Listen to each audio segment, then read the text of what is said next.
So today's topic is on influence, which is our topic for the whole week. But on Thursday's session, you will see the topic around inspiring greatness, which is connected to influence. And one of the things that I put in the topic, influence, the missing piece. And I would say this is the missing piece in so many parts of our life. And I'll share the story because a lot of my life I was kind of trying to go about my life and trying to determine what kind of life do I want, like how to make sense of the world around me. But I didn't realize how much of my thinking was affected by the world around me. As a kid, but later on, even as a young adult, as I was going through this process, I was beginning to realize how much of my thinking was affected by those around me, but it was much more extensive than I thought until I started looking into the research and realized that not only was I influenced by the way that I was raised heavily by the experiences that was going through, but the shocking part for me was that my mind didn't even function without others around me. And I'll go into that. And then the other side of the piece, once I figured out, okay, I've had these influences in my life that shaped me to be who I am. And in my belief, I think there is a part of us that's there even before those influences. There's a core of us, you can call it the soul, your identity, who you are deep down, that gets shaped by the environment around us. But then when you come to a point where you understand that, okay, here are my influences, the positive, the negative, all sorts of things. How do I want to show up? And I think that's the journey that you're all on, is determining what kind of influence do you want to bring in your life. And to bring the kind of influence you want, you first have to understand how influence even works. How does it work on our mind, on our thoughts, on our emotions, on our behavior? And then go to the next step of how do we want to intentionally create that in our life? And I want to kind of start with how influence even functions. Where did we come from? How does our mind work around this? Because it's so important to understand. And this is why the first piece of influence is actually two things. It's self-awareness and emotional intelligence. And I'll qualify what that is because a lot of people use it, but we might not have a full view of what that is. So the first piece of it is self-awareness. How do we make sense of our own thoughts, emotions, and behavior? How do we look at our own identity? How do we look at where we are in this point in our life and just in our existence? And based on that, how do we make up our mind to do certain things? Like in the micro, how do we decide who to be with, what kind of businesses to start? How do we act on a consistent basis? That is all encompassed by self awareness of who you are. And then emotional intelligence, which I think emotional intelligence is the skill set of understanding how you feel operate, how your emotions operate, and the kind of effect you have on other people's emotions. And if you understand human beings long enough, you will know that as human beings, we're emotional beings. We're not logical beings. We actually use logic to our advantage, which is a very powerful skill set. But in our nature, we're emotional. We feel everything. We feel the world around us. We experience the world through feelings.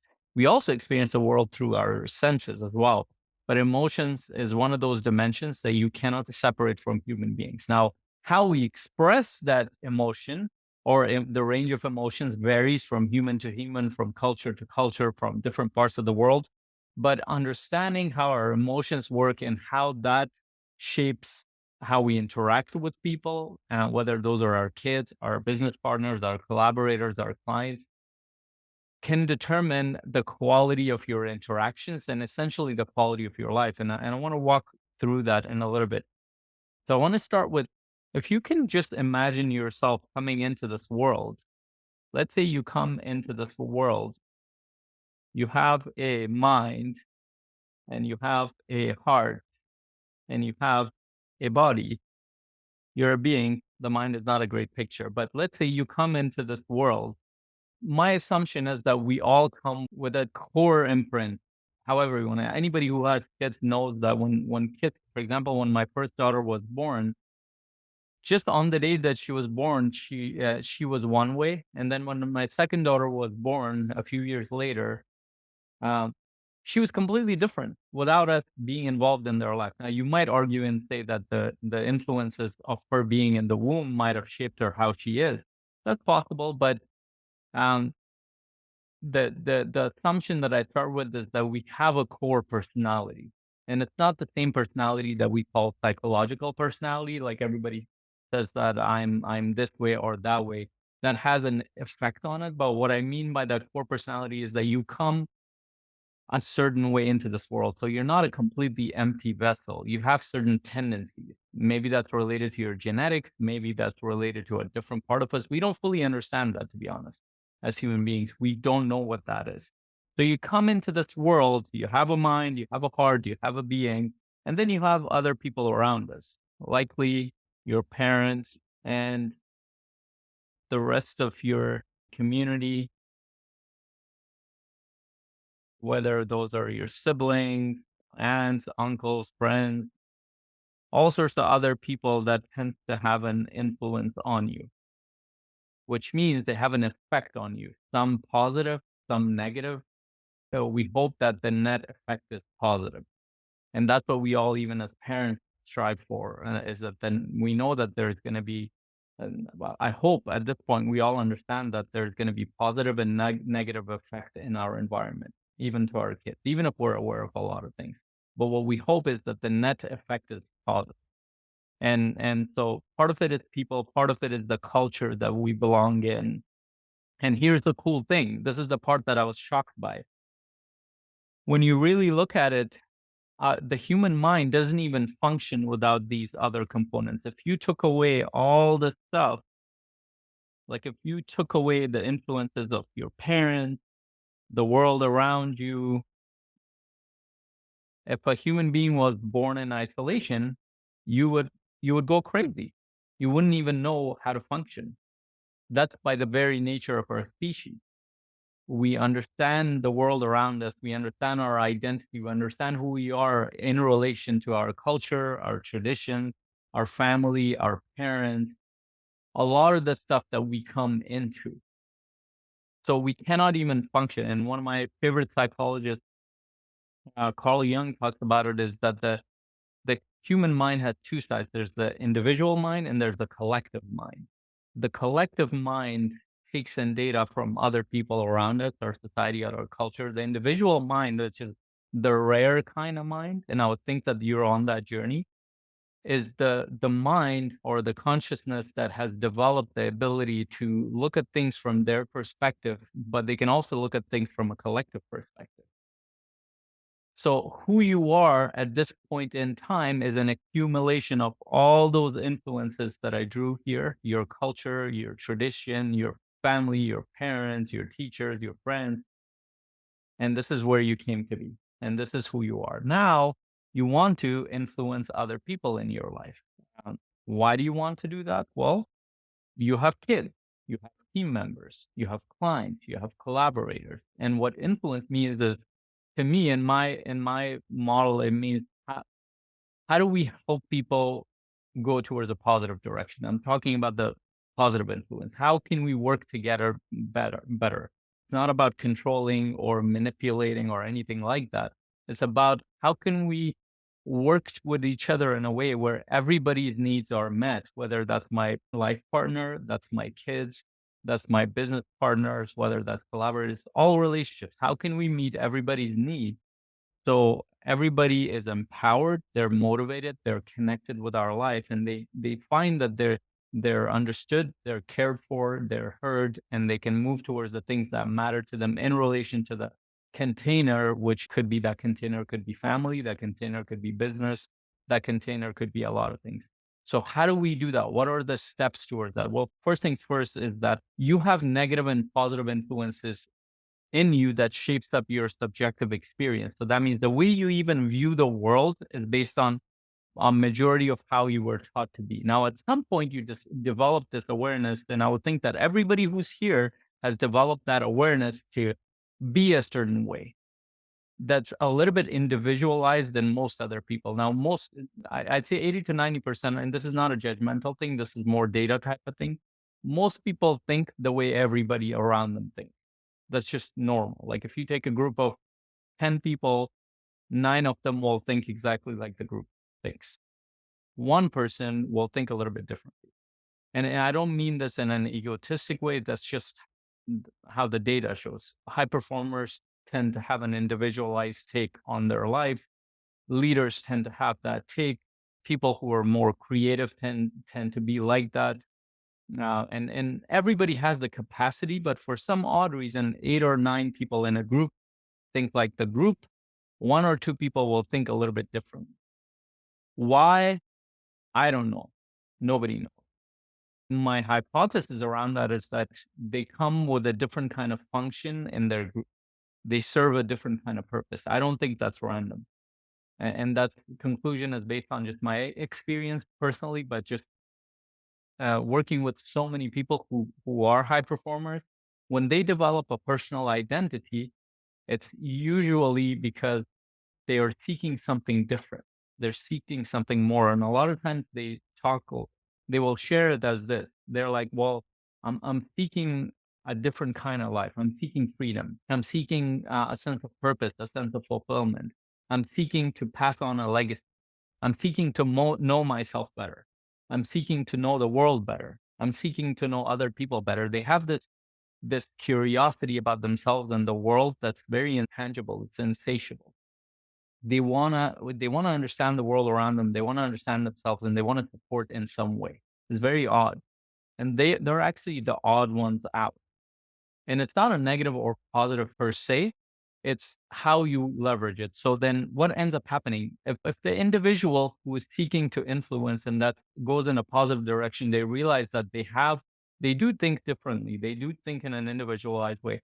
How they use that will determine what happens. For example, there are people who are very influential, like Hitler, like Mao. They were incredibly influential, but what did they use that for? They possibly use it to influence people to go in a negative direction, to control people, to hurt people, to do all that stuff. At least that's what we hear, right? And there are other people who use that same influence in a different way. In the Western culture, there are people that are known like Jesus, had a lot of influence in a circle. He used it in a different way as a leader. Martin Luther King Jr., Martin Luther King. When you look at other leaders that have built amazing things, for example, currently, there are other leaders that we have. You might or might not like them, but let's say Elon Musk, he's using his ability to create something amazing. Maybe it's another person that you know. So all these people that develop influence, they have an individualized thinking. And just the fact that you're sitting here, I would think that you do. And just recognition of that allows you to see yourself as somebody who has choices. And I want to stress this because this might be a very subtle point, because one of the most powerful questions I was asked over and over by my mentors, by my coaches, why did you decide to be how you are? Why you? Why not other people in your life? Why do you ask the questions that you do? Why do you want to know more? And I never knew the answer to that. And at some point, as I explored my own story and I started thinking about it more and more, I realized that I actually, for some reason, intrinsically, I'm driven to be like that. I don't feel like I have that much of a choice in that. That's just who I am. And then the choice comes in how I use that. What do I use that for? I can use the same power that I have inside of me to think differently, to influence people negatively or positively. Assuming that we want to affect people positively. So I said that it starts with self-awareness and emotional intelligence, understanding yourself better and understanding your own thoughts, emotions, and behavior. I have a feeling that you're all on that journey. And this is why the next thing from in 2 weeks, we're going to start this series around vision. You need to have a vision of what you're creating. And this is what separates you from most people who think like everybody else. Generally, you do. Your vision of what you're creating encompasses how you want to influence others. Because when you think about your vision, that vision contains who you're becoming in that process. What is a greater version of you? Who do you want to show up as? How do you want to show up with your children? How do you want to show up with your spouse? How do you want to show up as a leader in your team? How do you want to show up as a human being? How do you want to treat other people? That vision is, the clarity is a lot around. So, what is that vision of who you're becoming and how you're interacting with other people? As soon as you have that intention, you have that vision that is connected to awareness and emotional intelligence, then that vision direct how you treat other people, because that vision tells you the kind of leader you want to become. Do you want to be collaborative with others, or do you want to be authoritarian? Do you want to be compassionate, or do you want to be something else? Do you want to listen to people and understand them, or do you seek to control them? That that vision determines that. And then other people around you feed on that. So how does that work? So assuming you have your vision, then the next step is communication. And we're actually going to cover that in the vision series as we go through that. First, we're coming up with our vision, but the next piece is communication, listening and sharing. You'd be shocked as to how little people understand their own life partners. Now, even for me, like the past weekend, I was spending some time with my wife. We had a couple of days to ourselves, and that gave us the space to kind of connect with each other, talk a little bit about our visions of what we're creating, what we're working on, what we're struggling around. And when we started going deeper into our conversation, we realized how much some of the things that we didn't understand about each other. And part of it was, since the last time we connected, we have grown a little bit. But part of it is we're learning more and more about each other, even though we've been together for 12 years. You would think that you've known a lot about a person, we have, but we're learning more and more new things. And as we learn new things about each other, we connected better as human beings. We started trusting each other better. And I could feel it. It's very tangible. Our love, our connection increased. Same thing happens with our business partners. Same thing happens with our collaborators. Same thing happens with our kids. Now, once people understand what you're about, what you want to put out in the world, now you're showing them in your behavior. And this is how human beings learn. When you look at the influence on you, the way you learn to show up in the world is how you watched other people do it, your parents, your teachers, and other people. You copied them, you mimicked them in the beginning until you developed your own personality, until you've been developed your own conscious thinking. So how are you modeling that behavior now?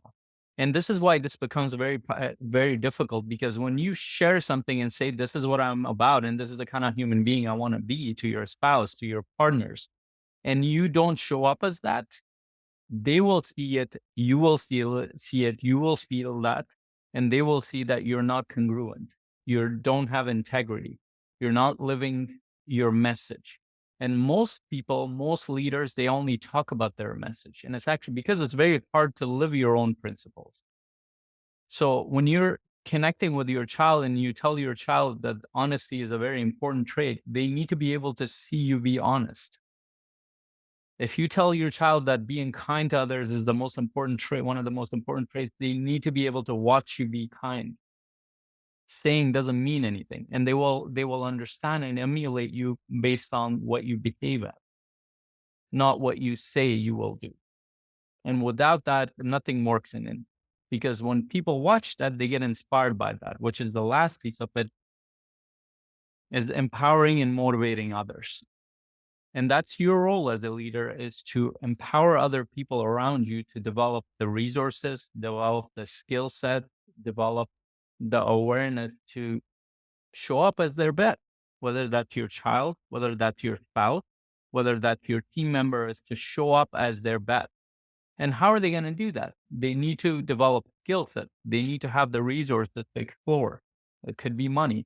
They need to have the values and principles, and they watch you show and model that, and they mimic that initially until they develop their own. And a lot of times people, leaders, tend to motivate others based on what they want. But now as you seek to understand other people, you understand what matters to them. What are their ambitions? What do they care about? What do they care about doing? So for example, the difference might be is one parent goes to the child like, you must become an entrepreneur because that's who I am. Another parent goes to the child, tries to understand what matters to them. And in the process of trying to spend time in understanding the child, they realize that the child is not interested in entrepreneurship. What they care about is be an artist. And maybe entrepreneurship is a part of that, but the parents support this child be that artist. Or another example might be a team member comes into your company and they really want to do good.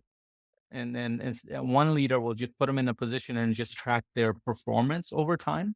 But another leader will really spend time and understand what do they love doing in that space? What are the skill sets that they want to build? What are their life goals? How can I help them achieve within this context? And when that leader does that, this person actually feels like the leader cares about. And they understand that they're more invested in their growth than most other people that they've worked. And whenever I've had these conversations with amazing people, when they go deeper into their life and find out like why are they the way they are, they find out almost always that there's a parent that influenced them, there's a mentor that influenced them, there's a friend, there's a boss, there's a manager that really influenced the way they think right now, and they forgot about it completely. But when they look back, they're like, "Holy shoot, this person really inspired me to be like this." Now imagine that you have the same effect on your child, on your friend, on your peers, on your colleagues, on so many other people around you. And the effect is not short term, it's long term. It could be the rest of your life. And when we talk about legacy, a lot of, for example, investors and business owners that I want to leave behind the resources for people so they can do whatever they want. But resources without principles, without skill sets, without a way of being is meaningless because that could just as easily corrupt people. But when you combine that with a vision, when you combine that with a way of being, when you combine that with a model of being a certain way, now you're passing on key things that will help develop that human being. But you're passing on more than just money. You're passing on your values, your principles, who you are.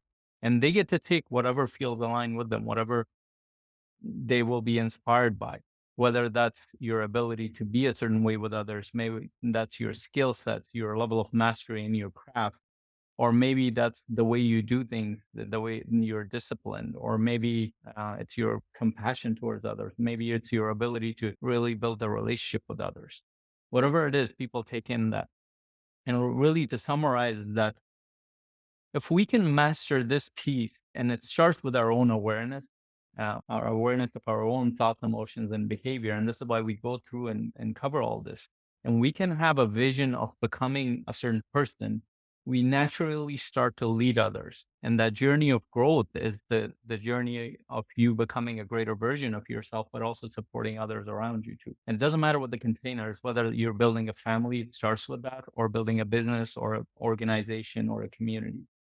And that's what we need out in the world is more leaders who do have a vision, who are intentional, who are aware of themselves, who are aware that they could potentially pass on positive or negative influence.